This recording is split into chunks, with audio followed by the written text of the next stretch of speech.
And welcome back to another episode of the On the Sideline podcast with Jackson and Kyle. I am Jackson, and I'm joined here, as always, by the man who has a perfect passer rating. Kyle, how are you doing? I'm doing good. Is it a perfect passer rating when you haven't thrown a pass? I thought it was 0.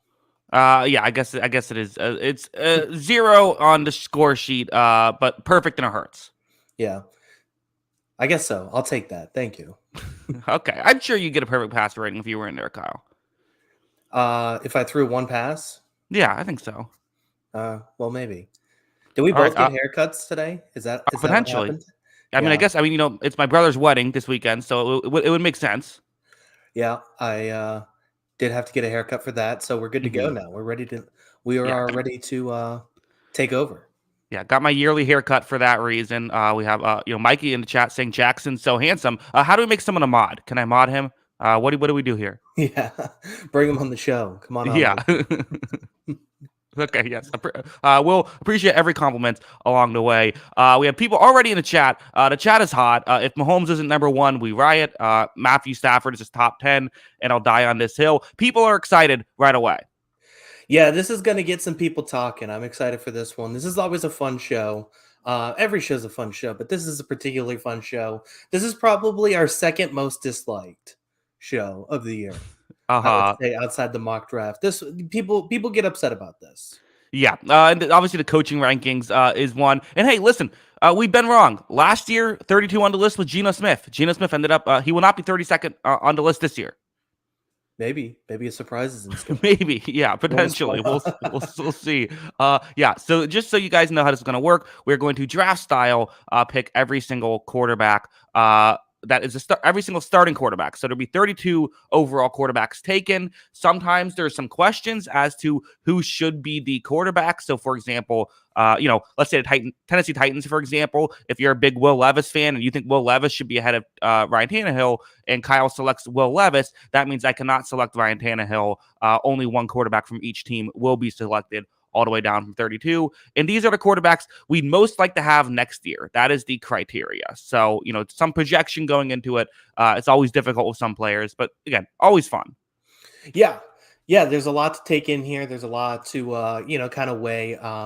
Obviously, one of the things that we say about this every year, we're not gonna grade rookie quarterbacks that high. You have to be a pretty special prospect for us to probably even crack our top 20 if we're being honest. So, Mm-hmm. that's going to be taken into account with some of these guys, and it'll be interesting to see. I broke out some tiers. I like to tier my list every now and then. I broke out some tiers for this, so there's going to be some discussions about who's elite, who's not elite. It's going to be some fun stuff. All right, Kyle. To decide who gets to pick first overall, I figure I'm going to see if you did your homework by asking a question related to this. If you look at EPA per play, Patrick Mahomes had the best EPA per play in the league last year. Who was number two? Number 2 in EPA per play. I actually don't have this up in front of me, so this will be tough. I'm going to go with, was it Joe Burrow? It was not Joe Burrow. Joe Burrow was seventh, actually. Oh, Tua, number two in EPA per I guess play. that makes sense. Yeah. We'll see where he ends up on our list. So that means I get to pick first, and I'm going with the obvious number one. There is only one right answer for this. I think for the past years, it's kind of been, Mahomes is in the conversation, but is he better than Brady? Is he better than Rodgers? I think this year, we all knew that he was the guy and it was going to be his league. This is, to me, is the first year it's truly just been Mahomes' league. And it's Mahomes versus the field. He's the clear number one. Yeah, it's easy to say that coming off MVP and Super Bowl season, right? Like Right. that usually Mhm. sets you off on the right path. Completely agree. He's the best in the league right now. It's almost boring how good he is sometimes. It's boring to talk about how amazing he is, but he does everything well. They traded his number one wide receiver before last season, and this Chiefs offense was still rolling, hit the ground running. There was no issues, and he was willing to change and alter his game in order to succeed, even without, Tyreek Hill in that lineup. And I thought that was a big thing. And even when he was on a bad ankle in the playoffs, he managed to be okay. Everything worked out well for Mahomes. He was the best quarterback last year by far. He goes into it the best quarterback this season again.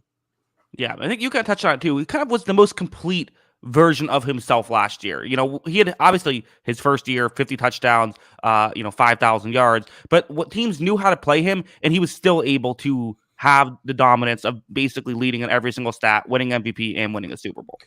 Yeah, I don't think there was as many like highlight plays. The old adage has been if Mahomes did this, ESPN would go crazy. I don't Right. think there was as many of those moments this past season, but I Hmm. think it was his best season just from top to bottom, start to finish. He was really impressive, and like you said, he knew exactly what defenses were doing seemingly at all times, and he always had a counter for everything. It was the closest he's felt to like a Brady as far as dissecting plays at the line of scrimmage, reading, and then obviously he has the insane arm talent and ability. Yeah, well, it should be fascinating seeing the rest of his career, and that really is. He's chasing Brady at this point, which is crazy to say so early into his career. Kyle, number two. I think this is where the list starts. I think there's a Yeah. consensus number two, but definitely you could go a different direction if you wanted. Who would you most like to have heading into next year that is not named Patrick Mahomes? Yeah, I think there's a few candidates here, but I am going with I'm going to go ahead and take Joe Burrow here. I've touched on this a Hmm. few times. I've, enjoyed watching Joe Burrow's career. I think he's he's as cool as a cucumber seemingly at all times. It doesn't matter the situation. It seems like he is prepared for it. It seems like there is nothing that phases this guy. And he's also insanely talented. He's made two straight AFC championship games, made the Super Bowl 2 years ago. Probably I think he had a better case than people gave him credit for 2 years ago for MVP as well. And you just look at top to bottom what he's been able to do from the start to finish. I know, he got hurt his first year, but it was a lot of those qualities where it's like, yes, he has played behind bad offensive lines, but he is not afraid to take a hit. He is not afraid to do what needs to be done to win football games. And it was impressive. And every year he's been impressive and gotten more and more impressive. And even this past season, Cincinnati Bengals all of a sudden had expectations because they made the Super Bowl. How many times have we seen a Super Bowl loser that was maybe a surprise Super Bowl team fall off the next season?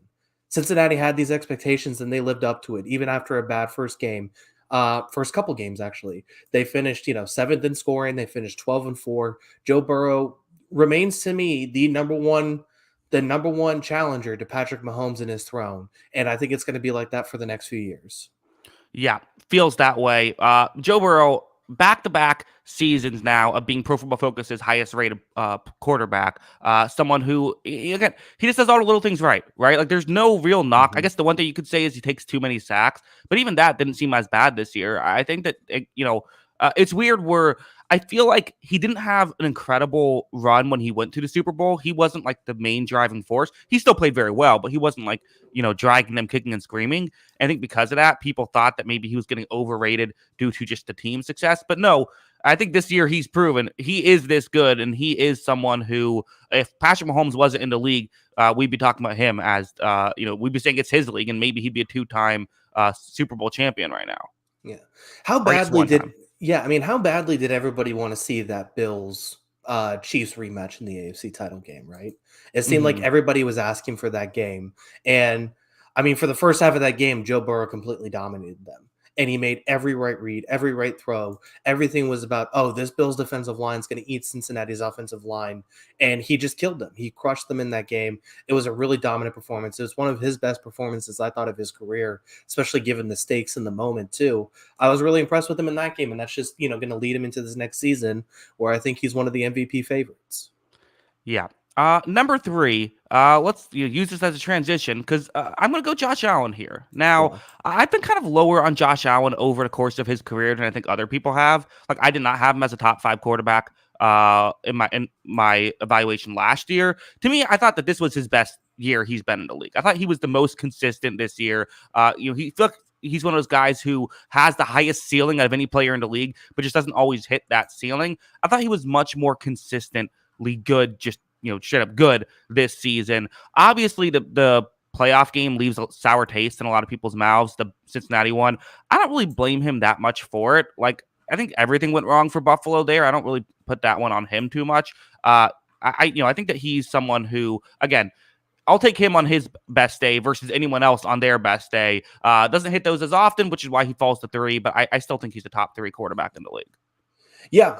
We're in lockstep here. I had him third as well. Yeah, I mean, he's on his best day, he's probably the closest thing we could say to Patrick Mahomes, right? On his very best day. Like he's Hmm. still imperfect, I think. He had a lot of red zone interceptions last year. I think that was a big problem with his game that he needs to clean up going into this next season. But one of the big questions going into last season was, all this work that was done under Brian Daboll, how would he do in his first season away from Brian Daboll? And it was debatably his best season in the NFL, like you were Hmm. saying. And I thought he threw the ball downfield better. I thought he did just about everything better outside of that red zone efficiency. And a lot of that too has to do with, the lack of targets in Buffalo, because outside of Diggs, I don't love a lot of their options. And he still manages to carry this offense to a top 10 level. Yeah, I mean, you talk about the turnovers. He's 33rd in turnover worthy plays, as in like 33rd worst. Or I guess 33rd best. One would be zero, as close to 0% as possible. Like Burrow and Mahomes were tied for third last year, so that kind of does separate them. But he pretty much does everything else as good or better than those guys. Just needs to cut down on the mistakes. Yeah. Yeah. I mean, he's right there with those guys. So it just, it's one of those things where at his ceiling is undeniably one of the best players in the league. Like I said, he's one of the absolute best when he's playing his best football. If we continue to see the consistency get better and better, which I think every year he's played, he's improved subtly at that. I think there's no doubt he's going to be an MVP one of these years. I think Buffalo can win a Super Bowl one of these years. It's all going to come together one of these years. We're just waiting for it all to come together. Yeah, I agree. Number four. So I had four players kind of in my elite tier. I'm interested in seeing where are you going here at number four? Because there's several ways you could go. Still, it's really wide open at this point. Yeah, I mean, I had Mahomes as the best, and then I had four more elite quarterbacks. Okay. So this is my, I guess, fourth of the five elite guys I had in the NFL right now, and I have Lamar Jackson because the Okay. only Wow. question I have, yeah, the only question I have about Lamar Jackson is health. I think that, well, I'll get to that in a second. Lamar Jackson to me is one of the elite quarterbacks in this game. He is the best, one of the best off script players I've probably ever seen. The ability he has to escape pressure, make plays, extend plays, and just make, you know, NFL players who are, incredible physical specimens look mortal is unbelievable and probably second to nobody. So I think that's one of the things that is a incredible thing about Lamar Jackson. The two questions I have about Lamar Jackson that are probably holding me from keeping him from top three, but I think he's still close, are A, health, and B, playoff performance, because I think playoff performance does have to be called into question. But at the same time, there's no excuses now because he's got all of these weapons now in the passing game. They've changed offensive coordinators. They've made things to his liking. This is going to be a really fun Lamar Jackson season. I think he can win an MVP this year. Yes. Jim Bro 91 is very excited about this selection. So there you go. Yeah, Lamar is. I think what was lost in the shuffle last year was Lamar was having maybe his most complete season before he got injured last year. I thought that he was, when I would go through sort of my analytical power rankings, I felt like every single time I did it, I had to say, okay, the Ravens are a weird here because PFF doesn't like how Lamar Jackson plays. Like that's just kind of an exception to how they grade. Lamar Jackson was their fifth rated quarterback last year. Like that Yeah. never has happened. I'm not even sure if he was that high on his MVP season. So he did those things that they like. Obviously, he still has the athleticism. I did have him at number 7 on my board. I had a few players ahead of him because he does have the injury stuff. And I just think there's a couple players who I like a little better. But, again, I agree. And with this now new look receiving core, there is a very real chance he is definitely up there with the big dogs, with the top 3 that we're talking about. Yeah. Yeah. And I mean, I think even, if you go back to that 2021 season too, I didn't think that Ravens team was that good. And it was another one of those where the first few weeks of the season, he was really carrying them. He cooled off a little and then got hurt. But yeah, I mean, I think he's been in that conversation the last 2 years and seemingly kind of improved as the years have gone on at subtle things. But now that he's got this receiving cords, I thought Bateman, when he was healthy too, was a really big piece of that offense, and I thought was really good with Lamar Jackson. Now you're going to add Odell Beckham, Zay Flowers too. That's a really nice receiving core to go along with Mark Andrews. Yeah, I mean the biggest thing is that 24 games in the last 2 years. Mm-hmm. which doesn't sound too bad, but for a quarterback, it kind of is. So, you need that, you need that 17 games out of him, at least 16 games at least. It seems like if you can get that from him, he undoubtedly can still win MVPs and still compete with some of the best in the league. Yeah, we'll see if he does that. But I'm going to go with a guy who, in the past 3 years, has won 2 of those MVPs. Aaron Rodgers was number 4 on my list. He was one of the top 4 I had. I kind of had my elite and then my like kind of elite tier. I had 3 Right. more in the kind of elite tier. Lamar was there, but Aaron Rodgers, I still think is a very good quarterback. I think that he made the most of what he could have in Green Bay. I'm not going to hold the maybe weaker like passer rating stuff and box score stats against him. I think that there's only so much he could have done in those spots. I think that for someone like Rodgers, I fully think he could bounce back and have another MVP caliber season. With the Jets, I think he is still a great quarterback. Yeah, I ironically, because you said you had Lamar 7 and Rodgers 4. I had Mhm. Lamar 4. I had Aaron Rodgers 7th as well. He was in my near elite, can play at elite level quarterback. There were you know, he did get hurt towards the end of the year. I do think that played a big part because I thought he was starting to figure things out with Christian Watson and all those guys. I am a little concerned because obviously, you say what changed between last year and the year before and last year with Aaron Rodgers. I do think that the Devontae Adams thing really affected him for a long stretch of that season. And I think we all can say, Garrett Wilson was the offensive rookie of the year. We all like Garrett Wilson. I don't think anyone's calling him the next Devontae Adams. And how is he going to be able to handle that situation? Because I do think he's still going, I don't think the offensive line he's going to in the Jets is going to be as good. I don't think the receiving core, if you took away if you put Adams back in Green Bay, I don't think this Jets receiving core is as good as what he would have with the Devontae Adams kind of player. How's he going to be able to handle that situation at his age as he continues to get older and older? Because I think one of the subtle things that were, Aaron Rodgers was another one of those elite play extenders in the ability to move. I don't think he was as good as that at that last year, and I think it really affected him. Yeah, I think all that's very fair. Let's move on. Number 6, where are you going? Um, I had him 5th. I'm going to take him 6th. He was the last in my elite tier, and that's going to be Justin Herbert. Okay, Probably the most toolsy quarterback in the NFL right now. He's, if he just took physical tools, he would be 3rd in this list. It'd be Patrick Mahomes, it'd be Josh Allen. Then I think it'd be Justin Herbert. You can make every throw in the book. maybe Anthony Richardson. Maybe Anthony Richardson too. That's Hmm. true.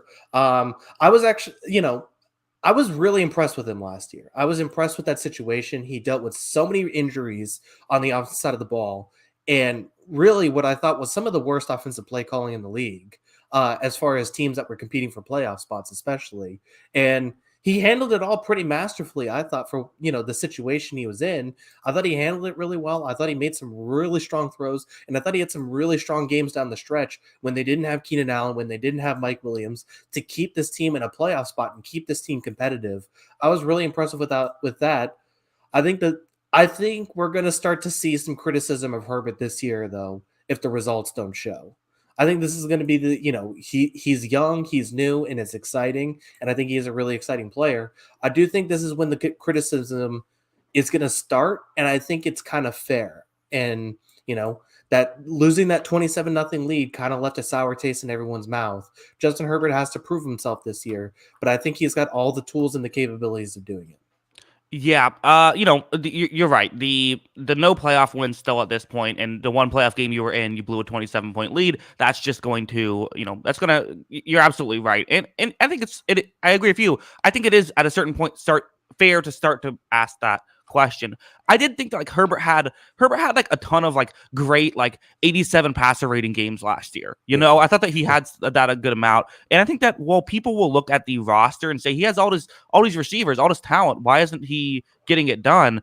I think that it's worth mentioning they were very banged up last year. I mean, yes, they Mhm. have Keenan Allen and Mike Williams, but there was a pretty significant stretch where both of those guys were hurt. And once they got healthy, I thought you saw the offense look a lot better. And now you have added Quentin Johnson to the mix, so there's a chance this could be very good. I had Herbert as number 6 on my board. I still have one player ahead of him who has not been selected, but he goes here at number 6 and was drafted number 6.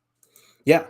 Ironically, it's all coming together here. Yeah, I mean, I think that's the interest. I mean, who was their best receiver down the stretch in some of those games they had to win to make the playoffs? Was it that kick returner? I mean, I'm drawing a blank on his name. DeAndre Carter, was that who it was? Like, I don't know. Potentially. Yeah, I was trying to blank on his name, the number one guy. They just didn't have the pass catchers that they needed out there during the biggest stretches. I mean, their best playmaker was Austin Eckler at the time, but they just didn't have a lot of guys that were healthy and ready to go. And yeah, I think the raw numbers and the counting stats weren't going to look pretty in a lot of those games. But I think given the situation he was in, and if you watch those games and what he was doing week in and week out, it was really impressive. Yeah, as some about Joshua Palmer as well. Yep, Palmer was okay, but again, you don't want Josh Palmer is at his best when he is someone who is a fourth option. Yeah, you don't want him as your number one. Yeah. All right, Kyle. 6 quarterbacks gone. Still, no NFC quarterbacks have been taken in this draft style power rankings of the quarterbacks. I'm going to change that. Jalen Hurts. Number 7, he goes here. I had him at number 5 on my board. So, we have a bit of a difference here in where we're selecting him. Listen, definitely only has 1 year of this kind of production, but Jalen Hurts was legitimately great last year. Like, he checked every single box and then some. And if he does what he did last year again this year, he's probably going top 3.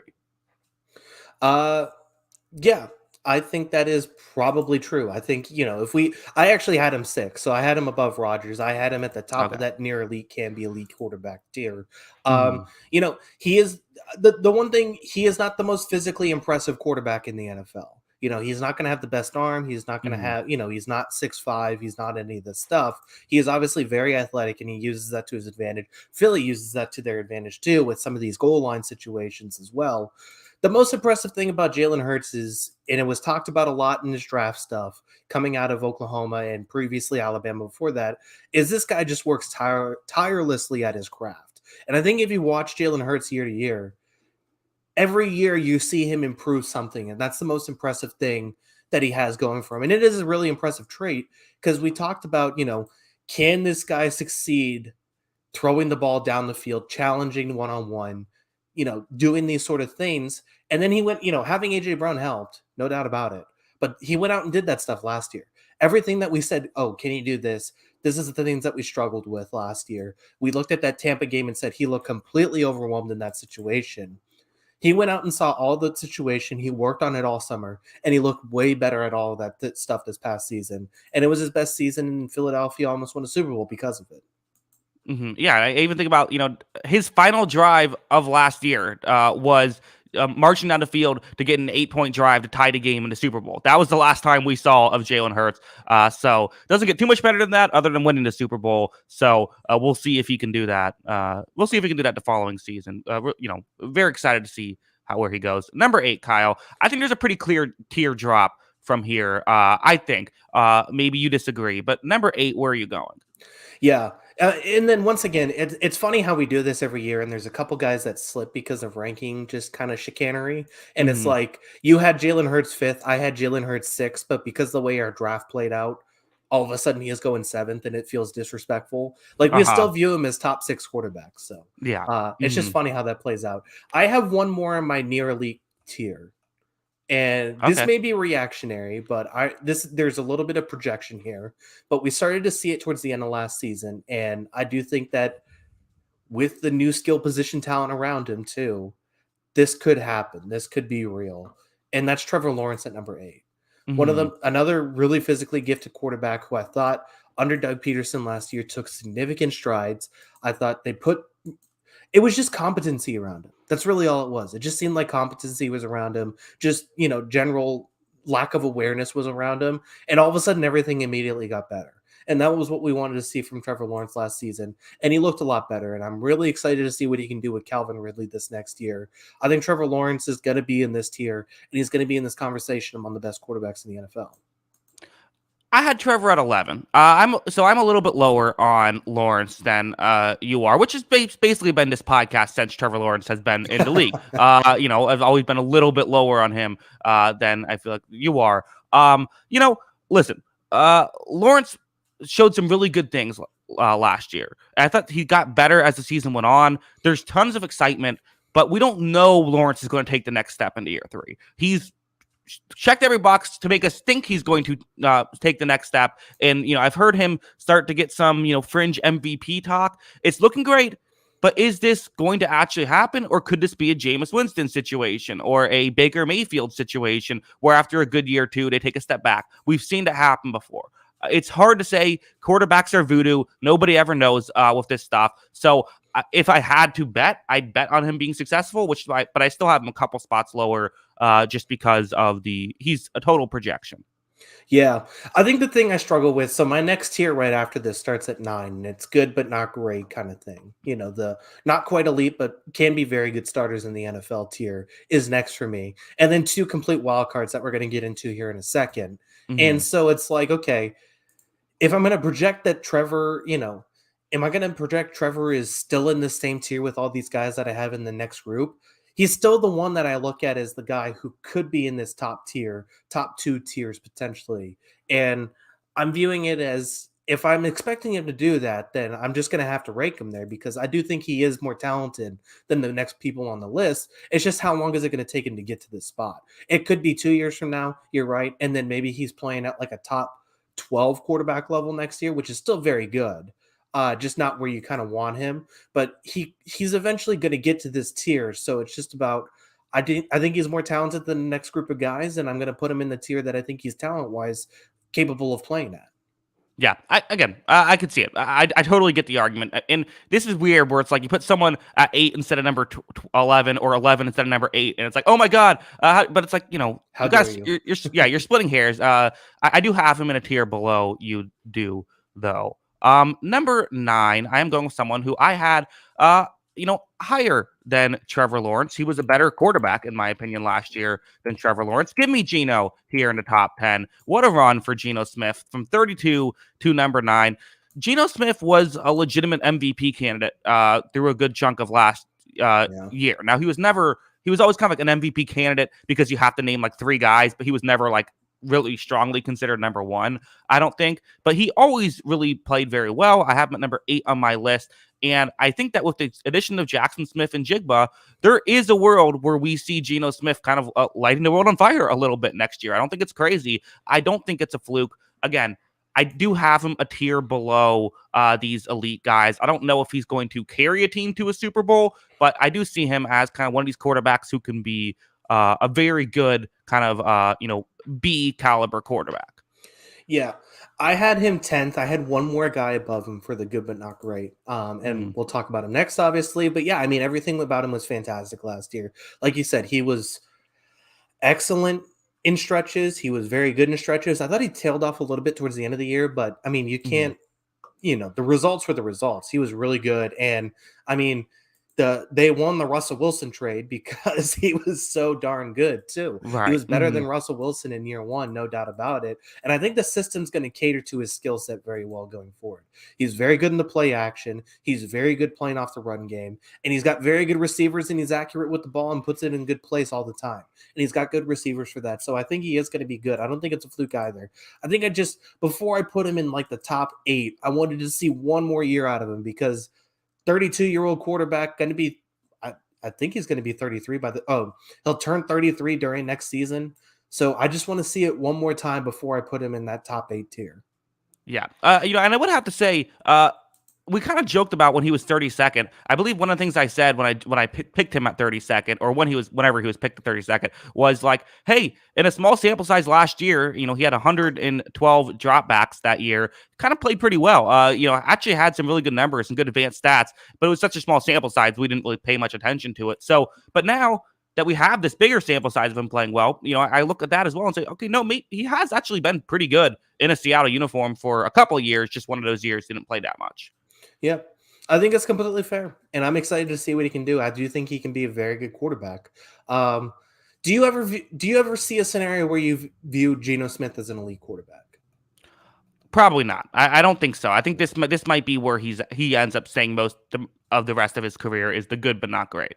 Yeah, and they got him for good value for that spot too. He's not making $40 million to be this kind of quarterback, so I do think it's a very good spot for him. Yeah. All right, Kyle. Number 10. Where are you going? Round out the top Another, 10. yeah, this was ninth on my list. This was the start of my good but not great, just below elite tier. And it was another guy who was an MVP candidate last year before some extenuating circumstances. Give me Tua. All right. Tua Mm-hmm. Tagovailoa is going here at number 10. I had him ninth on my board. And I mean, if it wasn't for the injuries, Tua was a very good quarterback, and this Miami team's probably in the postseason, doing some dangerous things last season.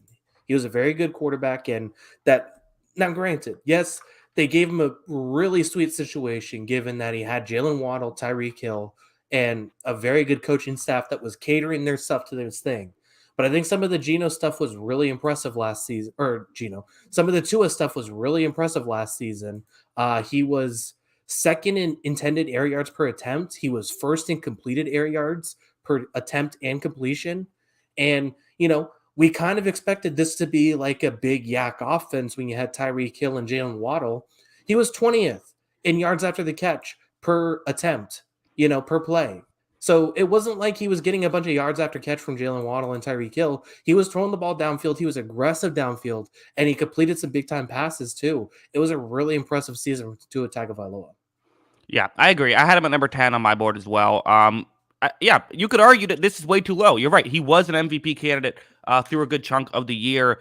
The injuries kind of derailed it, which again is kind of Tua's career, right? I think you do have to pay Yeah. attention to the fact that he's gotten injured so much and dock him a couple points for that. Also, it is the 1 year wonder and the situation around him. But those are really his only negatives because, like, yes, he was in a great situation, but he also played great in that great situation. Yeah. So completely on board. Tua, again, we used to be a Tua hater podcast. Maybe we still are. I don't know. But Tua on maybe not coming after us this video. Yeah. Definitely doesn't seem that way. I don't know. It's going to be an interesting season for him. I hope he stays healthy so that we can see a full sample size. But I think he was without a doubt an incredible quarterback last year. And yes, it is an awesome situation, but it's no guarantee that every quarterback goes into that situation and is awesome. I don't think Zach Wilson stepping into this team and is an awesome quarterback. I think he Probably not. also played well and he also made really good throws. So I think he deserves a lot of credit for that as well. Yeah, well, actually, and one last thing about Tua. Yeah, that's kind of the thing. Is like we also watched the games and saw plays of him like making good plays, like making good reads and figuring out ways to get guys open too. It's not like we just look at the box score stats and that's all we have. Like you can watch the stuff and figure it out too. That Baltimore game is still like one of the low key great regular season games that I can remember. Mm-hmm. Like the fact that he went out there and outplayed Lamar Jackson down the stretch of that game. He had 3 bombs that were just incredible throws too. I mean, that was one of those games that puts you on the map. Yeah.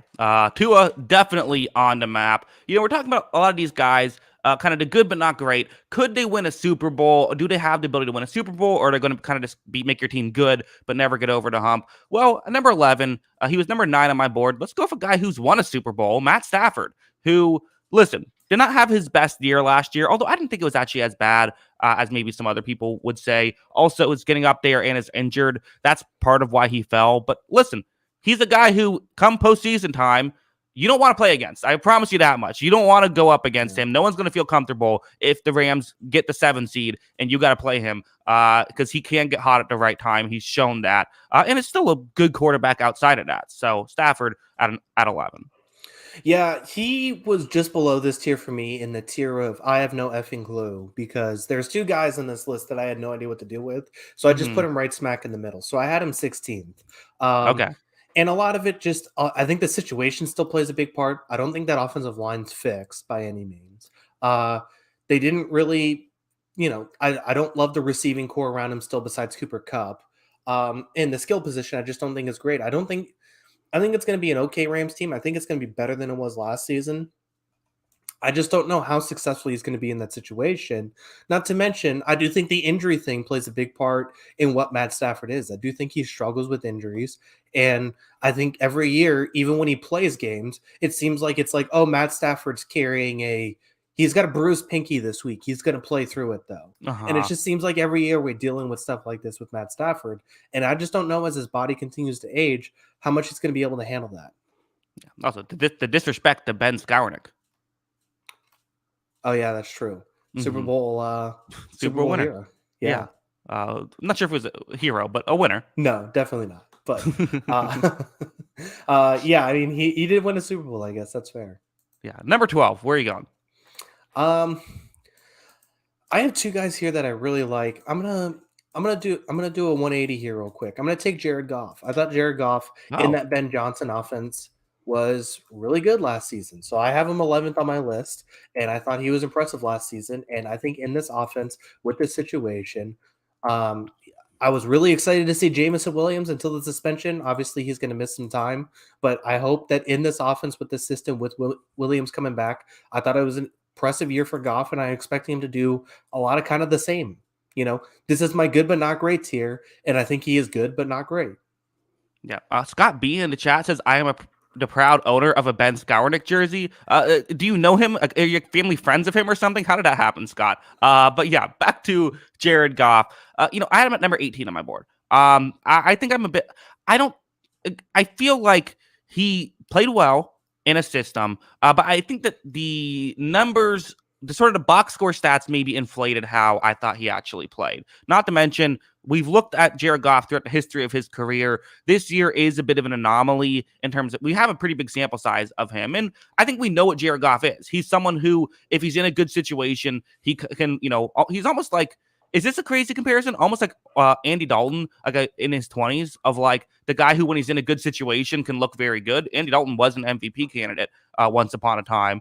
That's kind of where I feel Goff is of sort of, he gets what you can scheme out of him, right? He's not going to get more, he's not going to get less, which there's plenty of value in that. Yeah, I mean, I think there is some fairness to that. I mean, at the same time, like, I don't think it's just a one-off sample size thing because he had good years in Los Angeles. Like, yes, Sean Mm-hmm. McVay the entire time wanted an upgrade, but that 32 touchdown, 12 interception year in 2018 wasn't a fluke. 2019, I thought he was good too, and I just think he is not gonna be a guy that we ever view as a top 10 quarterback. But I think in this spot where he's 11, 12, 13, he's in the same tier as a lot of guys. And when I look at a lot of guys in this tier, when I look through this list, I do think he's in a situation with play caller, offensive line, and skill position that he can really succeed a lot more than these other guys. And I think that plays a big part in his success in this next season. Well, sure. I think that his passer rating will be better than a good chunk of the guys I have ahead of him. And I should mention, there's only one player I have in a tier above Jared Goff still on my board. I guess, as Steven Anderson says in the chat, Goff is good enough to win the Lions a playoff game and has been to a Super Bowl. All that's true. Let's also remember what happened in that Super Bowl, though. Got to throw that out there, too. Yeah, I mean, that did play a part. And that's Mm-hmm. probably where you don't want Jared Goff quarterbacking your team. But I don't know if any of these guys in this same tier are guys, except for one who I think is a bit of a wild card this year. I don't think you want any of these guys also quarterbacking your team in the Super Bowl. And I think that calls into question a lot of these same guys. And it's the question we've been asking for a couple of years now. What do you do with these quarterbacks who show some promise, but maybe aren't elite, and you got to start paying them elite money because that's just kind of how the league works? Yeah, I had kind of six guys in that tier, but not one guy is still not in. I have a tier above. I put Deshaun Watson here. I had him at number 12 on my board. It goes at 13. I had no idea where to put him, Kyle. I'll be honest. I had no idea. You could make an argument he should be top 5. You should make an argument he should be bottom 5. The reality is we haven't seen him play good football in 2 seasons now. One of those years he didn't play, and the other we saw him come in, play a handful of games, and look terrible. So that has to dock you some points. That has to dock you some spots. At the same time, the year before that, he was a top 5 quarterback in football and an MVP candidate, or should have been an MVP candidate, and would have been if the team was better. So, for Watson, there's obviously the non-football stuff, but on the football field, I don't really know where to rank him, so I put him at 12 on my board. Yeah, I think we have a similar approach to this rankings where we basically had Watson and Stafford in the same spot. The only difference is I put my good but not great tier above them and you put it below them because yes, the ceiling of guys like Watson and Stafford are probably higher than the ceiling of guys like Goff, Cousins, Murray, Prescott, as you go down the list. But it's just hard to tell exactly what we're getting out of those two guys going forward. And Watson's one of those guys that we have a lot of questions about going forward because, like you said, At his best, he's going to make this ranking look absolutely stupid, right? He's going to say at his best, he's probably going to be in that elite tier, but we don't know if he's ever going to play at that elite tier again. We need to see it on the field because it's been so long since we see him play at that elite level. Yeah. Totally agree. Number 14, Kyle, where are you going? Kirk Cousins. Mm-hmm. Quietly pretty good, never pretty great. The playoff game was a bit of a letdown Yeah. for the Kirk Cousins mafia. Not that it's a big mafia, but that was a bit. You know, you know what you're going to get out of Kirk Cousins if you put a couple good receivers around him. You're going to get 3,500 to 4,000 yards. You're going to get 25, 30 touchdowns. You're not going to get a ton of interceptions. That's basically what Kirk Cousins is. And that's what Kirk Cousins is always going to be. And he sets the benchmark for, solid quarterback that you don't want to, quarterback your team to win a Super Bowl. Yeah. He was 14 on my list. And in fact, 14 through 18, like those 5 guys, you could literally just put them in any order. And I'm like, fine. Like they all feel like they're basically the same like asset on your team of like the good quarterback that if you're paying 40 million, you're probably not going to win a Super Bowl with. And they're all getting paid basically that. Yeah.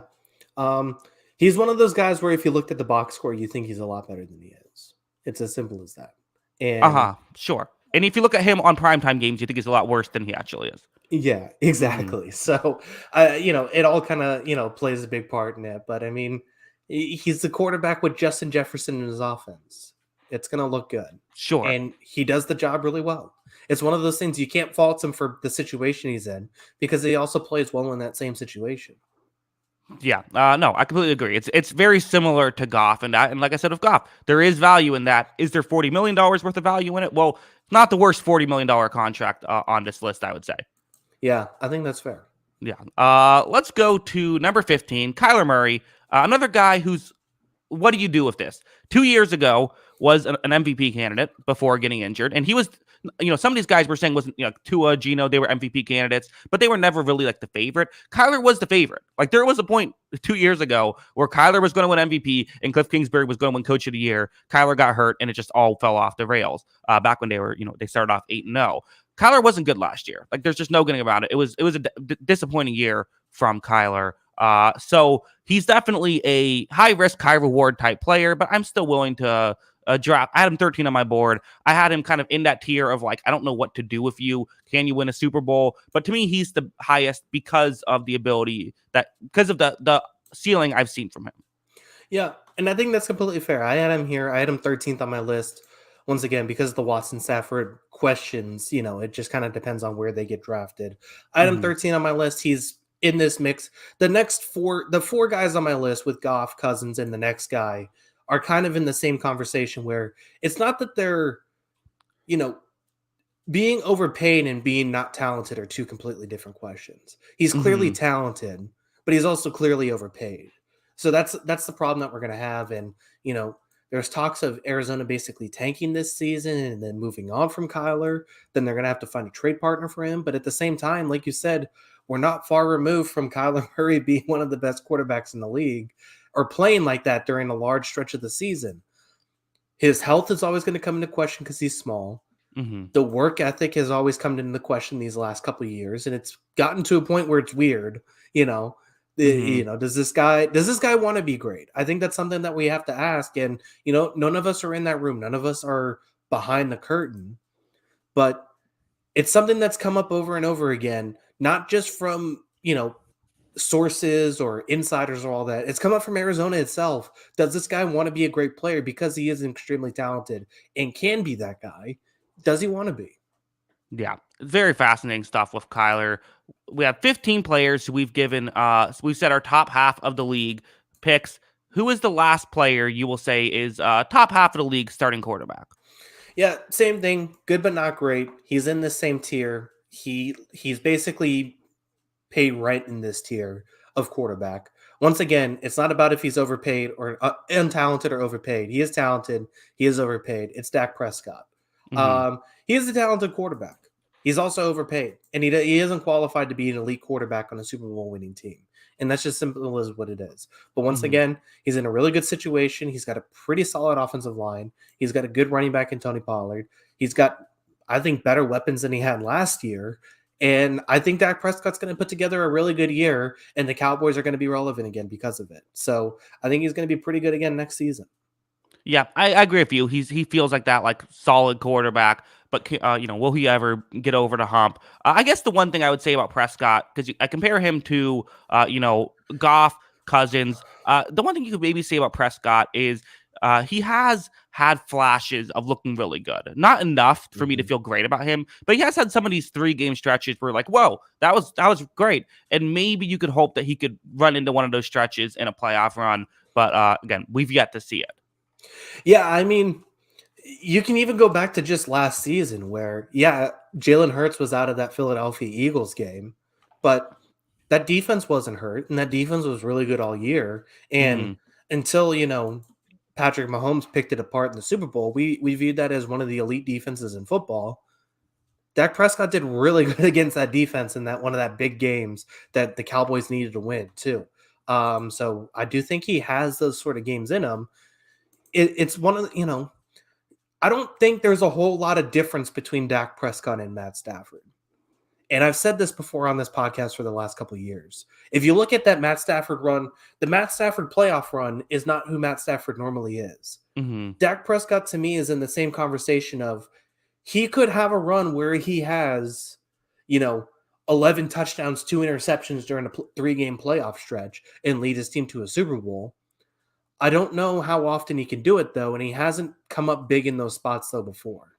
I completely agree. I think Stafford is Dak Prescott with a great Super Bowl run. Yeah. Mm-hmm. He's certainly capable of playing at that level at times. It's just not all the time. Yeah. But again, you get a lot of credit for having a run like that. So we'll see Yeah. if Prescott can make that happen. Number 17, I'm going Derek Carr. Again, same tier, same kind of idea of can you get over the hump with a guy like this? Carr didn't have a great year last year. That's one thing that we definitely have to mention. Probably, he's been higher in previous years. I had him at 16 on my board. He goes 17. Someone who, again, I think we both like as a quarterback. But we haven't. We keep waiting for him to take that next step. And this is just who he is. He's a good quarterback who is not an elite quarterback. And as kind of more young quarterbacks have entered the league, they've kind of surpassed him. And it feels like every year there's like 1 or 2 younger quarterbacks that has gotten into the league and just passed Derek Carr in the standings. Yeah. I think that's probably fair. I had him 17th on my board. He was the start of my next tier, which feels replaceable. And maybe that's a little unfair, but at the same time, like he's starting to get to the point where you wouldn't mind taking a young quarterback to see if you can get a flyer on him. I don't know. Like the things that separate, great quarterbacks from good quarterbacks, I think are just, it seems, you know, nuance, but it just seems like the ability to throw over the middle is a big part of becoming a great quarterback, especially deep middle. And being able to play under pressure is a big part of being an elite quarterback. And it just feels like the one thing that's held Derek Carr back these years is the guy crumbles under any sort of pressure. Now, granted, the offensive line situation in Las Vegas wasn't great last season, but his just inability to make good decisions with the football and take care of the football when he's pressured, I feel like is always going to be his limiting factor. And we have enough sample size of him struggling in that situation that I don't know how he fixes it. Yeah. I don't know if I'd be as hard on him on that stuff, but I do get it. It is a negative. And I think that, he doesn't have maybe the positive some other people do at other aspects of their game to make up for it. Yeah. Yeah, I think I agree. What did he sign? A 3-year contract with New Orleans? I don't remember the term. I know it was around 35 million. Yeah. I guess if you said, because I think it was 3 or 4 years, if you were to bet on him starting all 4 of those years in New Orleans or not, what would you bet? Well, let's see. I'd probably have to think about it. So he's 32 years old. So I think there's a very real chance he ends up starting all those years. And I'm looking at the way you could it's structured right now. So it's a 4-year deal with a 5th void year. And that 4th year, his cap would be 55 million, or they could cut him and only pay him 11 million. So 0%. He's not. This feels like a contract that is structured for him to be cut before it is finished. Yeah, that's kind of where I'm at too. Mm-hmm. Seems likely. Let's move on. Why don't we? Number 18 on the board. Where are you going, Kyle? Let me go. This might be too hot of a take. Oh, Is Brock Purdy too hot at 18? Oh, I like it. I had him at 21 actually, so I thought I was going to be high on him. But yeah, we are officially a Brock Purdy fan podcast here. Go ahead. Why do you have him above guys like Ryan Tannehill, above guys like Russell Wilson and Justin Fields? Because if he didn't get hurt, there's a very real chance Brock Purdy was in the Super Bowl last season. Hmm. And I'm not sure I'm saying the same about anybody else in this tier. Um, you know, I do think the ceiling, I don't know. I don't know if I'm ever going to put him in the elite tier of quarterbacks, but he clearly knows played that San Francisco system incredibly well. He clearly knows what he's doing. He has a good head on his shoulders. He's smart with the football. He took care of the football and he made good decisions throughout the end of the year. And how many times have we said, oh, Kyle Shanahan could handle anybody in playing quarterback? But how many times did we go through San Francisco seasons where they were riddled with injuries and guys like Nick Mullins, CJ Beathard, all these guys weren't good enough for San Francisco to make a playoff run? Brock Purdy was absolutely good enough, and you could argue even better than Jimmy Garoppolo, and led this team to on the brink of a Super Bowl if he didn't get hurt. So, yeah, I mean, Brock Purdy might be the guy going forward in, the future of San Francisco. Yeah, I don't necessarily hate this take. Like, listen, for Brock Purdy, I think having him above Jimmy Garoppolo feels hot, but at the same time, he outplayed Jimmy Garoppolo last year. I think, I think they would have been okay if Ryan Tannehill was running that offense. I think they could have still made it work there. Yeah, potentially. But I don't know. I mean, I just don't know. We haven't seen it yet, so obviously we can't. But I it's guess so.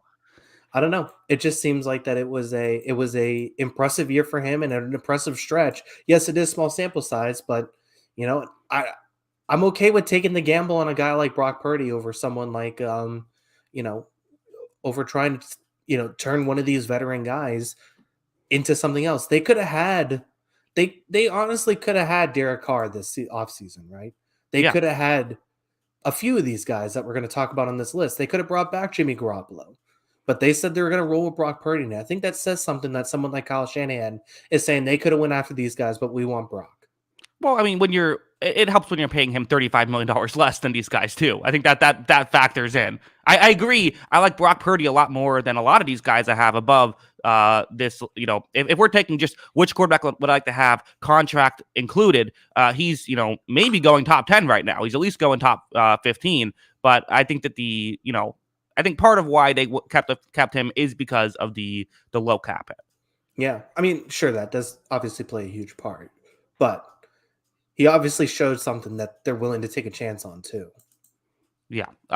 Number 19 on the board. I am going with the boring pick. The last guy in my kind of maybe the boring tier. That might be the best way to phrase it. Of the the Tannehill, Goff, Carr, Prescott, Cousins tier. Ryan Tannehill. I had him at 18 on my board. He goes 19 again. He didn't have his best year. I think we've seen him sometimes struggle in the big moments when things aren't going well. But another one of these guys, when he's in a good situation, things can go well. Also had him at 17. I believe I said 18. 17 on my board. Again, kind of another one of these guys in that tier. Yeah, I had him 19th on my list. He falls in nicely here. And listen, there's nothing, like you said, there's nothing exciting about Ryan Tannehill. He's pretty good mobility. He's excellent in play action. He throws the ball down the field pretty well too. Um, it just, he's not ever gonna, rewrite the history books or anything like that, and that's fine. And as long as Derrick Henry can still run the ball at an effective level, he's probably going to be a pretty good quarterback because the system is easy for him. He knows it really well, and he's probably going to be pretty good in that system next year too.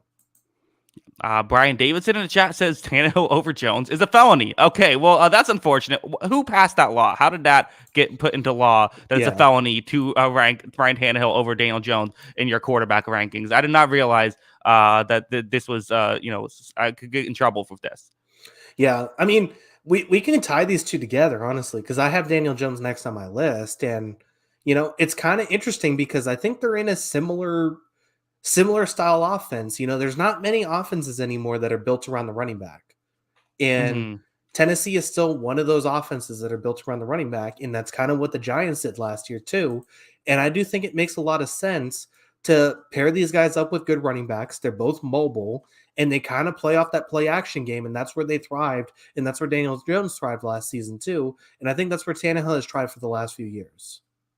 Yeah, I also like this. The angry casual fan says Pickett has more 300-yard games than Rodgers did last year. That's an all-time cherry pick stat. I looked it up. One 300-yard game Kenny Pickett had. So great work there in the chat by angry casual fan. Let's move on. Why don't we? Number 20. Where are you going here, Kyle? Yeah, Daniel Jones. Similar Okay. conversation. I think he's in an offense that he's built to run a running back. He makes he made the throws he had to last year, and he got paid for it. I don't think he's ever going to be. I mean, I think we kind of know who Daniel Jones is. I don't think he's ever going to be higher than this situation.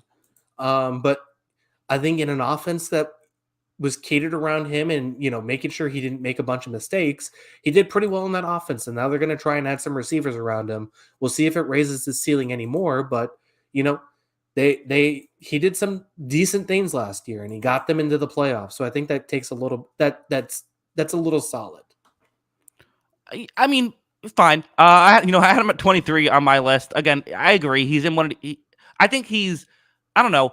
He's shown, to me, here's the thing about Daniel Jones. He's shown 1 year of being in that tier. So it's like the bigger sample size still says, okay, he could be in that tier, but I don't know. And for that, it drops him a little bit lower for me because, like, at least if, like, I don't know, with Dak Prescott, his highs are like, oh my God, this guy could be the next big thing. And then, okay, no, he's not actually that guy. I think you could say that with all of the guys in that tier, with Goff, Tannehill, Prescott, in which, we have Jones lower than those guys. But still, I think what docks him is like Daniel Jones's highs are like, oh, hey, he's a pretty solid quarterback. And, one thing, not that's been forever in Daniel Jones, but one thing is like, I know like his analytics are basically just when he throws 0 to 10 yards down the field, he's good. And other than that, he's not. Like basically when he's throwing these quick checkdowns, I think the offense found a way to make him work.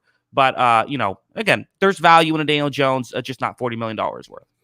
Yeah. And once again, he's overpaid. I don't think he stinks, right? Right. He might stink, but at the same time, I don't think he stinks.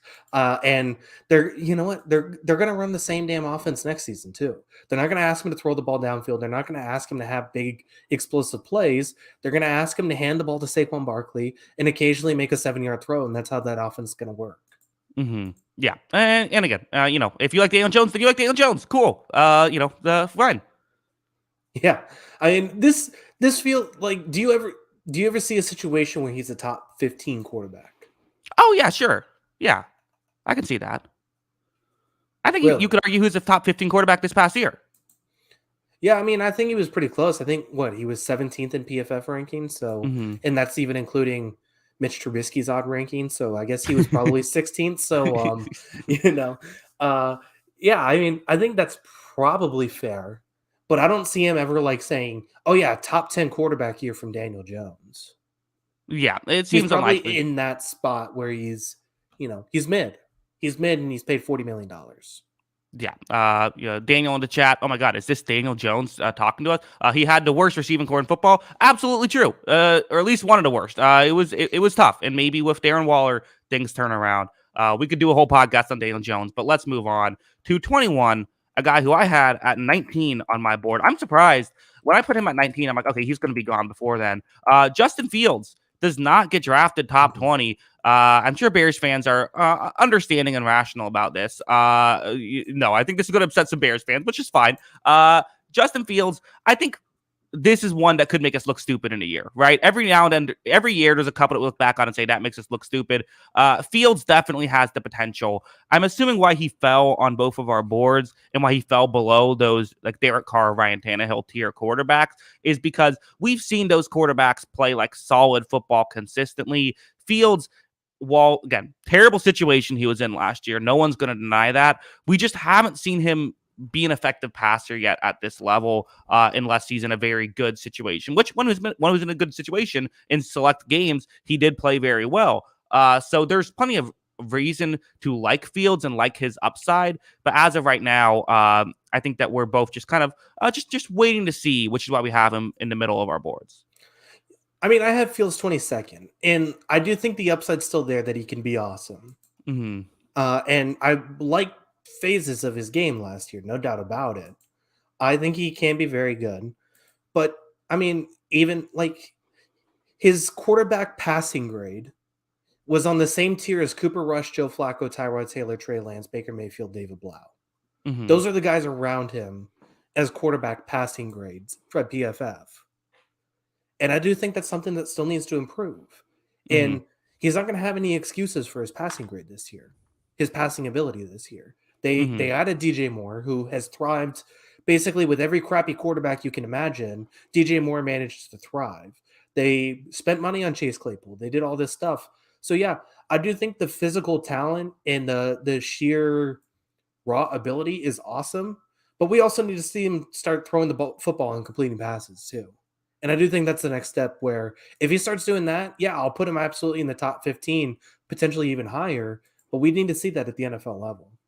Yeah, and this is also where rankings can kind of be, it's fun, but can be a little pointless too. Because like, I bet we all pretty much agree with Justin Fields and where he's at. Like most like smart football people are going to come around and say, yeah, has a lot of issues that he still needs to work on in the passing game. Part of that was probably due to the situation around him. We'll see what happens here too. But the running game is fantastic. And again, how much do you value that player is just the question. Yeah. So I mean, yeah, I mean, I think it'll be interesting to see what he does this next season. I do think this will be a very telling season for Justin Fields. But at the same time, like look, despite his growth last season and what we said was awesome from him, Chicago had the worst record in football, Uh huh. right? Yeah. And so, like, yeah, the running stuff is really fun to watch. He's really exciting. He's a human highlight reel. But how much of this is going to translate to success if he doesn't start throwing the ball better? Yep. It'll be very fascinating. This one of the guys I think we're all very much looking forward to seeing how his career develops. Number 22, where are you going? Um, I have him at 21 on my list. I think there's questions on if he's going to start for this team next year, but I feel pretty confident he's going to start next season because he ended up PFF's sixth graded quarterback. And he was steadily pretty solid for a team that needed a quarterback to step in while their quarterback was suspended. Give me Jacoby Brissett. Jacoby Hey, Brissett in Washington. I think he's a very good. I think he's a solid quarterback. He's not going to reinvent anything. He's not going to break any record books. But you know who's going to have better quarterback play if Jacoby Brissett starts? The Washington Commanders, because they had terrible quarterback play. They had some of the worst quarterback play in the league. So give me Jacoby Brissett in the spot.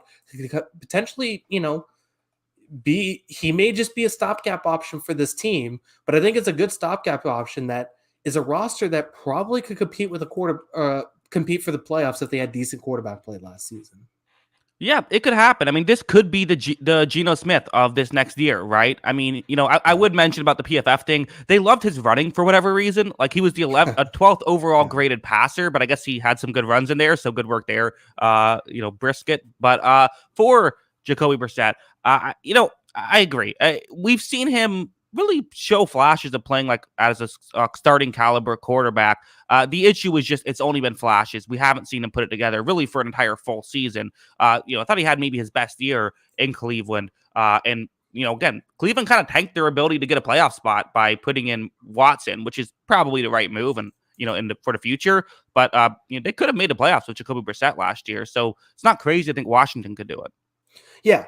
And also, for what our expectations were, 12th graded quarterback passing rating by PFF is still pretty good for Jacoby Brissett. Yeah. You look at it, started in 11 games. He had a 64% completion percentage, 2,608 passing yards, 12 touchdowns, 6 interceptions. And like you said, he also ran the ball well.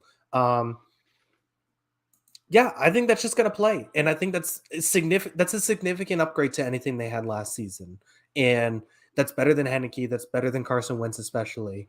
And yeah, I mean, I wouldn't be if Washington continues to play well around him because they have a good defense. I think they got a really nice receiving core, and he's got a pretty good running back tandem behind him as well. I do think Washington could be more competitive next season if they want to make the playoffs. I think Jacoby Brissett's their best bet. Yeah. Very interesting stuff with Jacoby Brissett. Let's move on. 23. This is another guy I'm like, I don't know how you rate this guy. Russell Wilson. Mhm. I'm getting at 23. He was number 20 on my board, as our boards seemingly have, gone a little bit astray here towards the bottom 10.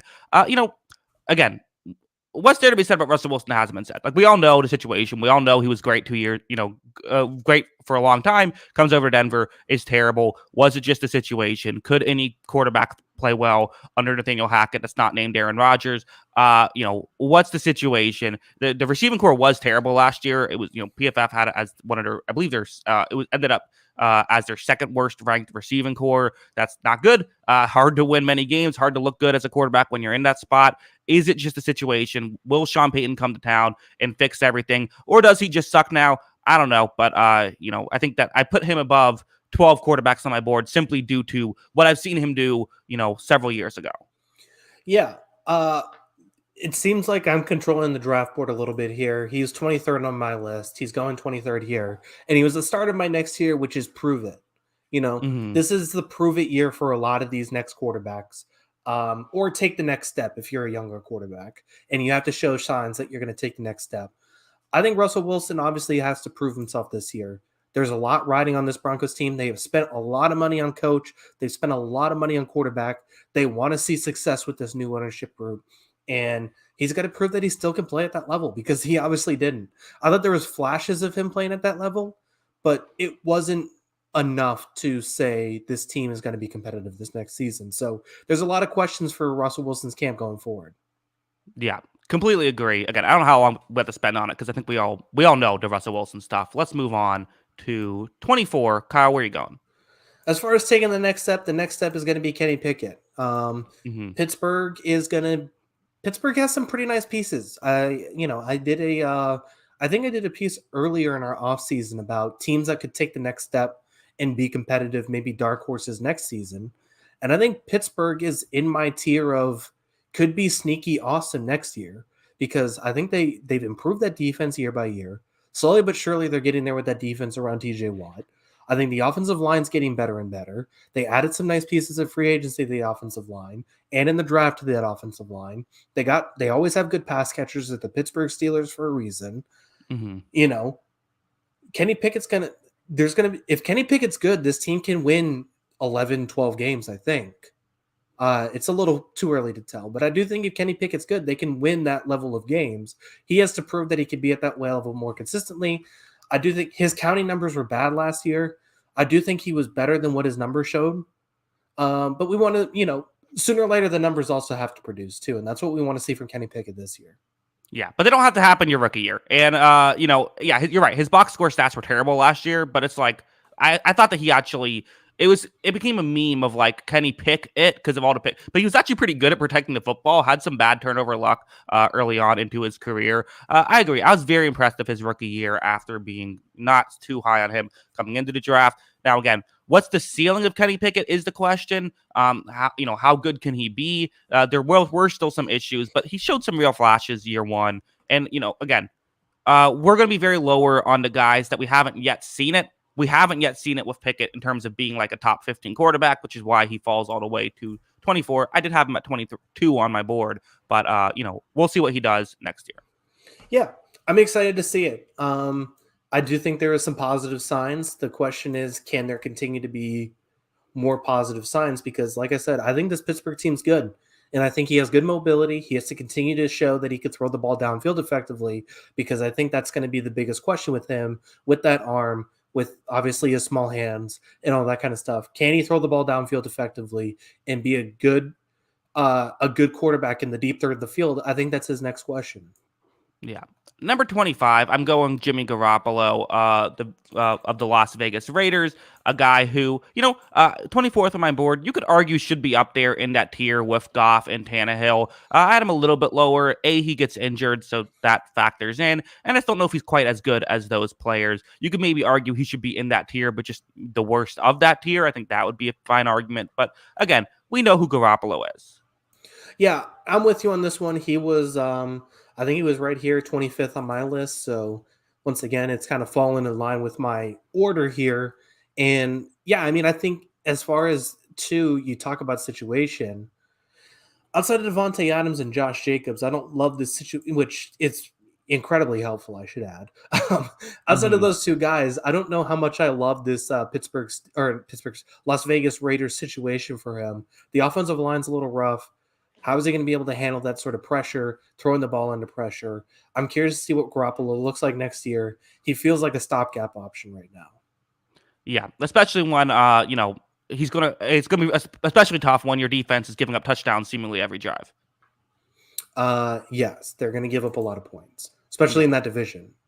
right. Yeah, might be tough for Jimmy G. Let's just move on. We know who Jimmy G is. Number 26. Where are you going? One more prove it year quarterback, Mac Jones. Mm-hmm. You got to prove yourself. You know, we made it a lot of. We have talked ad nauseum about the New England Patriots situation, what went wrong, what they did wrong, all the stuff in the offseason that was terrible. But they've seemed to rectify a lot of that stuff. You know, they added a real play caller. They, this isn't the worst receiving core in the league. You know, it's not a great pass catching group for how expensive it is. It's overpaid pass catching group, but it's not the worst. And they added Juju Smith-Schuster, who's a yards after the catch guy, something they didn't have last season. They're hoping Tyquan Thornton takes the next step. You got a few pieces in there.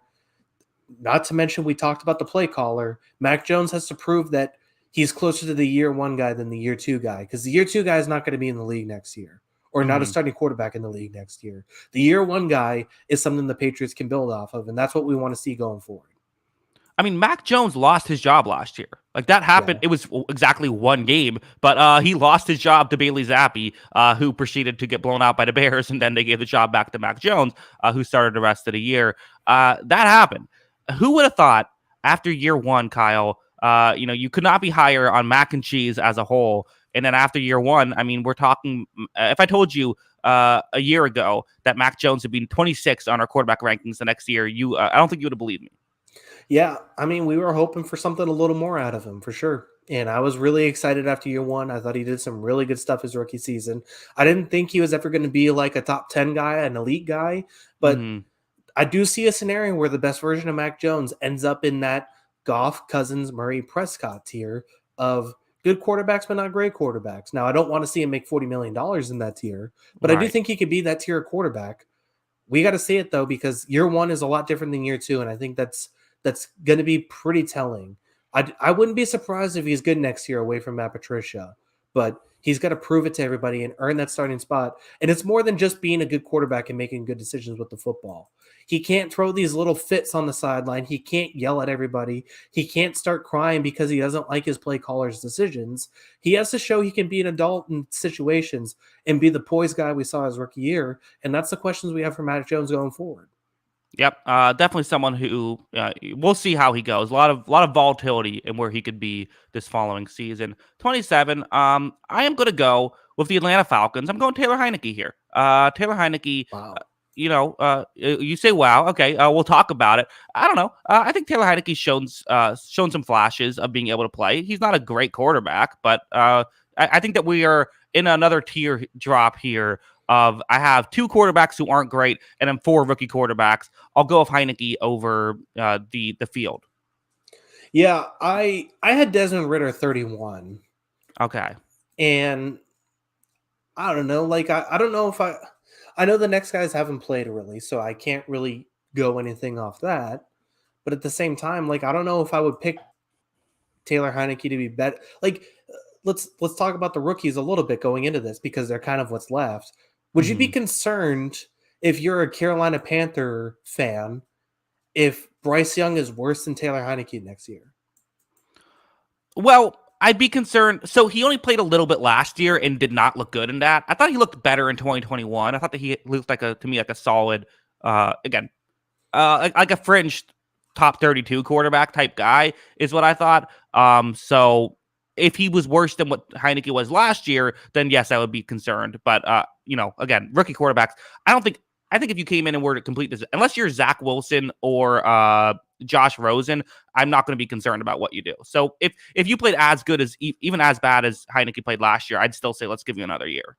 Yeah, he was. So if you took away snap minimums, he was PFF's 38th rated quarterback last year, quarterback grade of 49.8. Yeah, I mean, I, Mm-hmm. I do think Ritter's going to start next year. I don't know if he'll finish the year, but yeah, I mean, I'd probably have him or Heineke 31 for me. I don't think Yeah, that'd change. yeah. Again, Fine. I don't have it as I'm not going to die on the hill, on the Taylor Heineke hill, necessarily. I get it. Number 28. Where are you going? So I got my young QBs here. Okay. Couple I'm gonna go with. I have the rookies next. I have one guy above it, and you know what? I might be buying into some of the offseason hype. I'm gonna take Jordan Love here, and I Okay. wouldn't I wouldn't be surprised if Jordan Love's in my top 16 next year. Like, it was a one start thing. He had 26 snaps as a quarterback last season. So it's a very small sample size. But I thought we saw some good stuff. And he's not going to be as good as Aaron Rodgers. That's an unfair comparison to make. He's not going to be as good as Brett Favre. That's also an unfair comparison to make. But I do think Jordan Love can be a solid quarterback in the NFL. And I'm excited to see what he can do next season. He has all the physical tools and gifts to be in that top 16 level. And I want to see it next year with the talent he has around him. I still think it's a pretty good roster in Green Bay. He has a good running game. I think they can do some good stuff for him. I do have to be honest, Kyle. I thought that the main thing that we've seen, the one thing we've seen from Jordan Love in his career was throwing a pretty simple over the middle route to Christian Watson, and Christian Watson taking it 65 yards for a touchdown. True or false? Without that, we haven't seen anything from Jordan Love in the NFL. Well, that's certainly his best highlight, but you Yeah. know, he's got Christian Watson, and I like Christian Watson. I guess so. Yeah, sure. I really do. Again, that was really the main thing about that. Like, I believe his passer rating would not have been over 100 in that game if it wasn't for that. It was 146 because of that play, which I think people are maybe overhyping him a bit because I had him at 31 on my list. I've never been overly impressed with Jordan Love. In college, I agree with you. He could be a top 16 quarterback. He's a total unknown, but until I see it, I'm going to pick guys who I felt like should have been top half of the first round draft picks. I didn't have that with Jordan Love. I haven't seen anything in the NFL to get me too optimistic about it other than that one pass to Christian Watson. Yeah.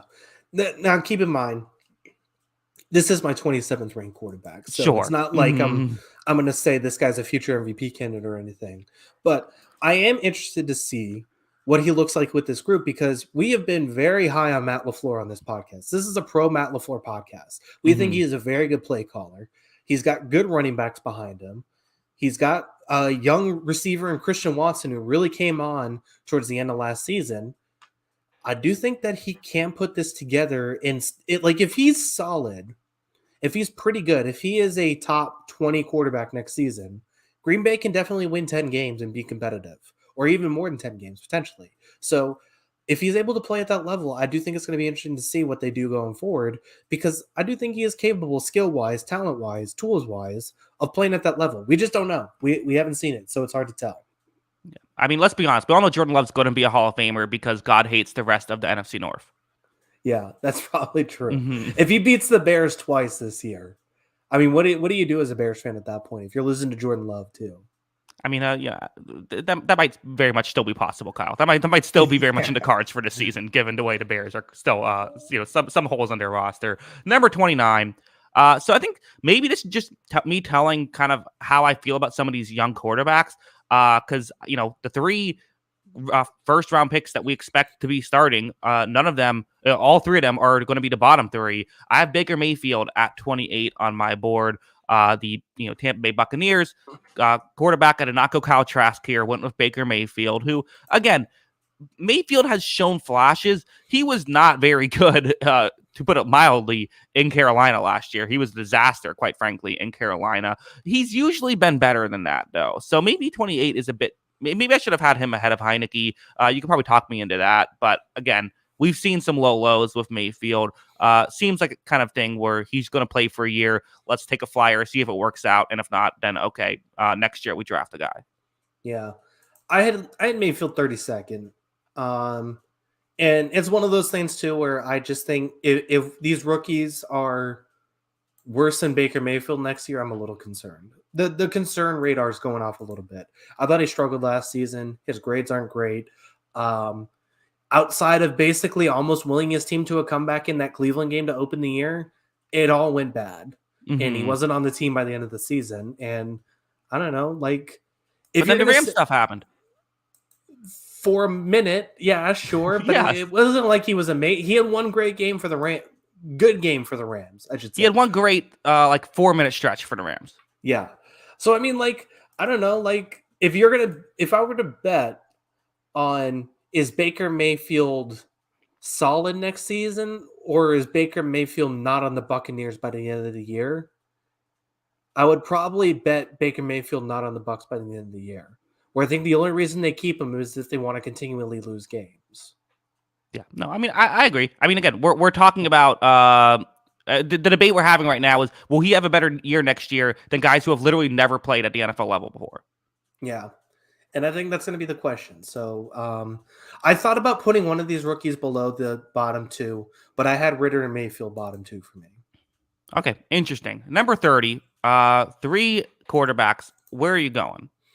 28th on my list. I had him number 2 in my pre-draft rankings, but I'm putting him above the other rookie quarterbacks because of situation. And I think situation is going to play a big part in these early years for these guys. Not that they're going to be better long term, but I think Bryce Young is better equipped to be better next season than CJ Stroud. And that's just situation wise. So give me Bryce Young here in this spot. I don't think Carolina's not a terrible football team. Mm-hmm. Like they were ninth in the draft. Like there was they they were a couple Right. bad weird games, bad bounces away from winning that division. Really, I mean, they which were is they were up 11 in the fourth quarter against Tampa Bay. If they just hold on to that lead, they win the division. yeah. Obviously, you would have liked him more in the spot of Moore's on the Panthers, but at the same time, like Adam Thielen, he's not the same guy that young Adam Thielen was. He's not elite Adam Thielen Mm-mm. anymore. Mm. He's still a very good red zone receiver and someone who I think is going to help Bryce Young on the way. So I'll have Bryce Young here as my number one rookie. Item 28th. He's going 30 here. He's probably if he's solid, he's going to win rookie of the year because that's just kind of how the award works. Yeah, I also had him as the highest of the rookies. I had him above Jordan Love as well, so he was 29th on my board. The concern I have with him, and I guess you could argue maybe Andy Dalton should have been selected earlier, but okay, we're going with Bryce Young. The concern I have with Bryce Young is you brought up Adam Thielen. DJ Chark is another nice flyer that I think could be good, and then you have like Shi Smith and Terrence Marshall Jr. kind of to round out that receiving core. And they drafted Jonathan Mingo as well. But it's like those are all flyers, and I'm a little worried. Could we have a first-year Trevor Lawrence situation of wide receiver 1, Laviska Shenault? They even have Laviska Shenault, Kyle. I mean, yeah, it's absolutely possible. Uh-huh. I do think the one thing though, like, I don't think Young had as many. Like, the problem with Lawrence, I thought, had to do with Lawrence and his over reliance on his arm at times in college and his first year in the NFL. Mm-hmm. He was someone who very much trusted his abilities, almost to a fault. And I think Young's by no means a perfect quarterback, but I don't think Young makes those same sort of mistakes. I don't think he's always trying to force the ball where it isn't supposed to go. He just seems poised, he seems composed, and he seems smart with the football. So I don't think it's going to be as disastrous, potentially. But at the same time, like, yeah, there's no elite guy there that's going to make him like amazing. Yeah, I completely agree. I think he's the most pro ready of the young quarterbacks. CJ Stroud was number 30th on my board. He goes at 31 on this guy who I think maybe his ability to move could potentially help him right away. I could see something like that happening. Him being able to use his legs. I do think I like their receiving core. I don't know. Maybe a tad more, not much. There's still some issues. I believe John Mechie is supposed to play. I'm actually really excited about that. Seeing what he can do. Again, you have Robert Woods, Noah Brown as the wide receivers. These aren't great situations either way. They also got Nathaniel Dell, which I think could be, again, like adding him to the roster. But, again, this is not the receiving core. This is the quarterback. And I think he should come in and make some rookie mistakes this year is what I'm expecting from CJ Stroud. Yeah. He's got good tackles. He's got good running backs. That's going to help a little bit. But we don't Yeah. know what this staff's going to look like, and we don't know what the offense is going to look like. And he doesn't really have pass catchers. His best pass catcher is probably Dalton Schultz, if we're being honest. So, like, Yeah. I think that's going to be tough. I think it's going to be a tough year one. This Texans team still needs a lot of talent influx, and it's going to be a learning curve. And I think he's going to get some time to learn at the position, learn at with this team, and grow. But I think it's going to take a year or two, honestly, just because of the situation he's in. And without an interior offensive line and some of these other pieces, I just have a hard time seeing him have a lot of success next year. Yeah, I mean they have Kenyon Green, who was PFF's lowest rated guard last year, and Scott Quisenberry, who was PFF's lowest graded center last year. But then they also have Shaq Mason, who they locked up.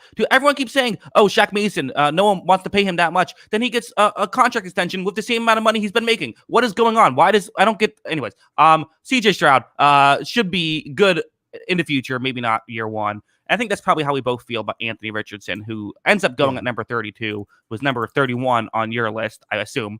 He was 30th, but yeah. Oh, 30. Okay. For me, I just think Anthony Richardson's going to take some time to develop. I think he's going to be. I love the decision to draft him, but again, if the comparison is Josh Allen, year one, Josh Allen's. You just hope he shows flashes, right? That's all you're hoping for out of Richardson. Yeah, without a doubt. There is a lot of physical gifts here. It's going to take a little bit of time. We've been saying that all draft, that once he puts it all together, it's going to be special. It just might take a little time to put it all together.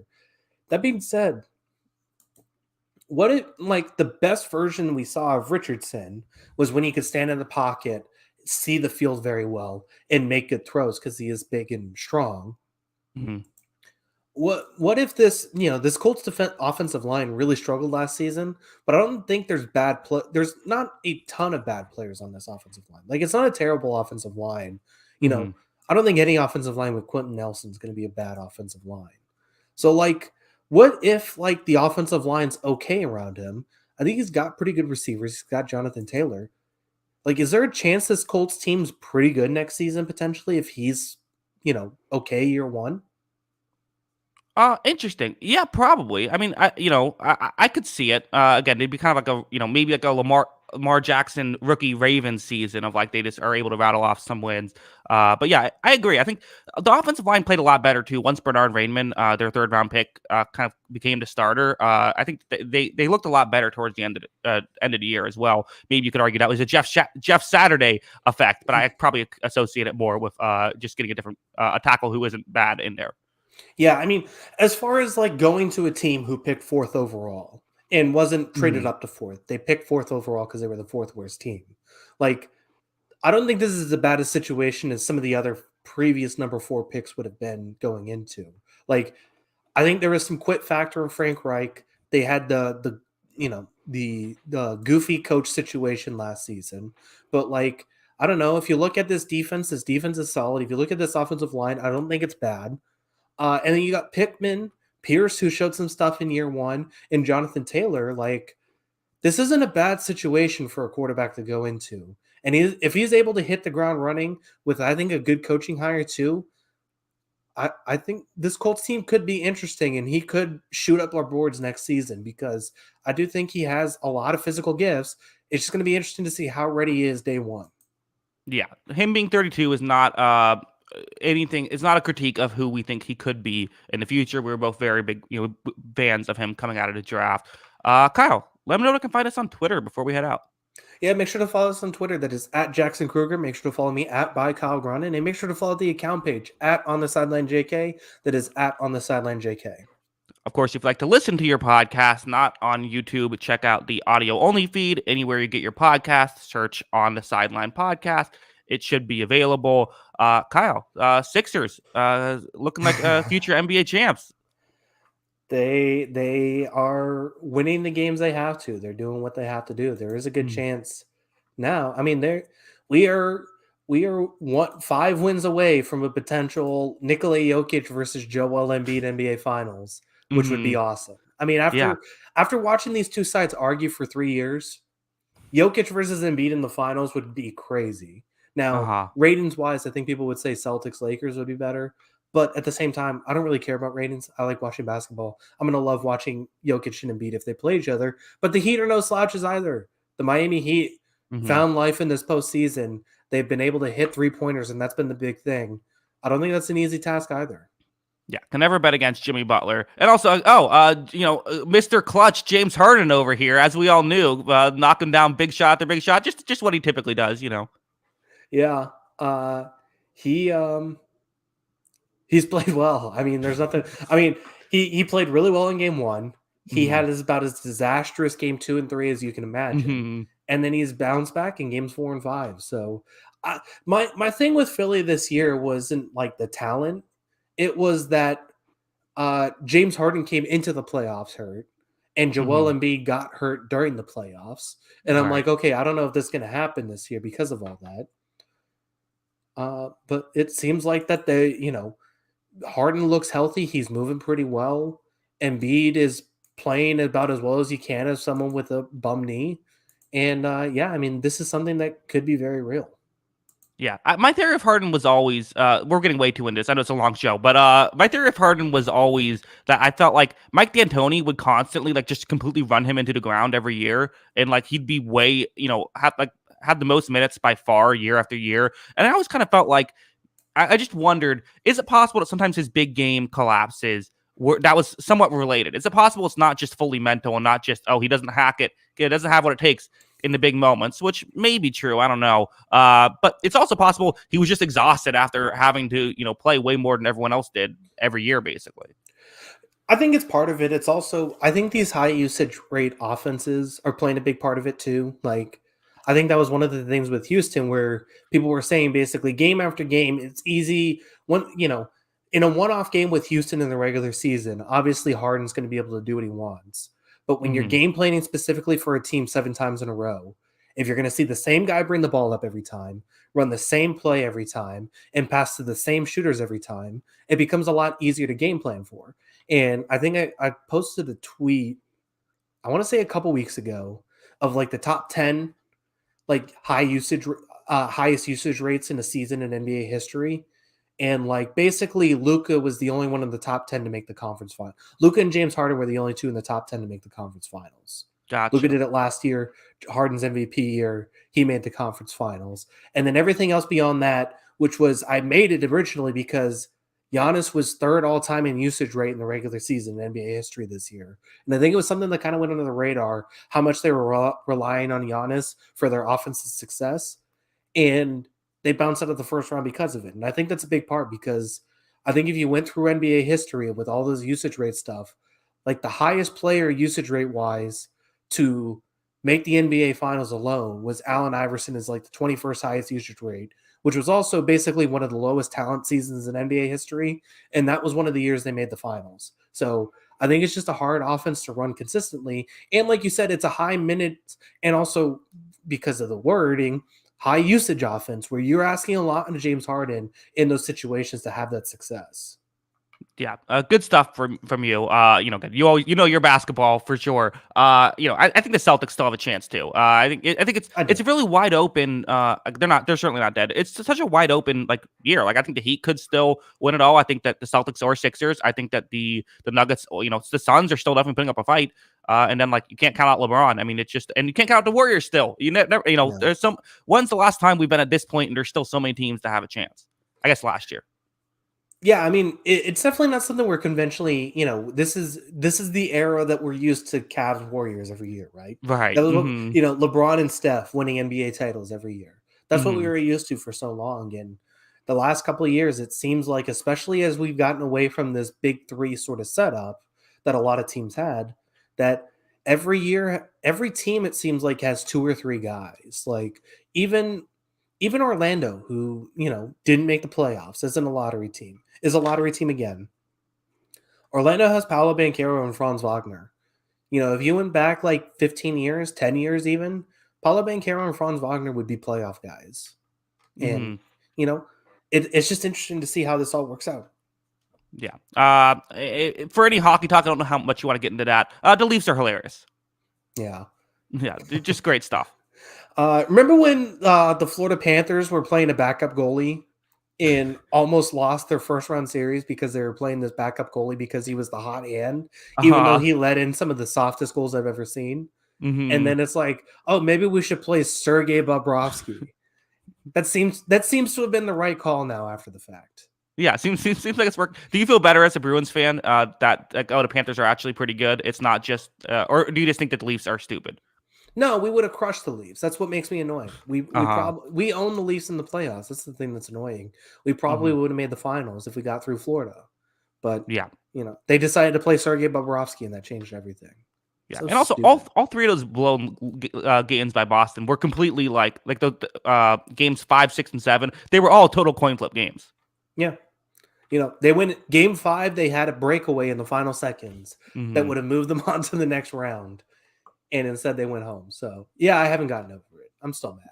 Yeah, playoff hockey's been fun. A lot of wide open stuff there, but yeah, interesting stuff. We'll see if the Leafs get eliminated. Kyle, that is our show. Any final thoughts? Uh, no, no, we're good to go. Good stuff by you. All right, yeah, thank you. Yeah, it's nice to get a compliment. I got you, man. I'll see you this weekend. Yes, yeah, looking forward to that. That should be fun. We will not be doing a podcast in person though, unfortunately. No, not a lot of time there. I'm flying in Friday, flying out Sunday, so not a ton of time. Yeah, but it'll be fun. See you in a couple days. Again, thank you to everybody for watching. We appreciate it. Next week, are we doing the coaching rankings next week? Yeah, I might as well keep it going. We're Mm-hmm. doing our draft stuff. Let's keep it moving here. Yeah. So next week we will be ranking top 32 coaches. Always, I believe 32 on our list back-to-back years has made the playoffs. So we'll see who we reverse jinx this year. Thank you to everybody. We do appreciate it. And until next time, have a good one. Peace.